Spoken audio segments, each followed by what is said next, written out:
immediate loading. So I start checking what I did bad.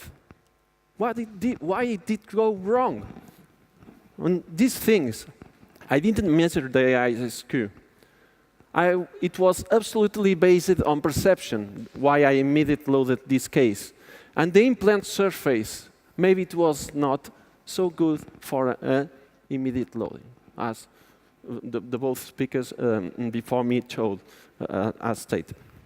So I start to remember why I didn't measure the ISQ in this case, because one thing left. I didn't have the smart packs to measure. So this surgery was completely based on perception. And this book from Rachel Gawande about the checklist manifesto that says some stories. One of them is from Peter Pornos, which creating a checklist where he had, for special patients, he saved more than 1,500 lives, and he saved more than $175 million after 18 months.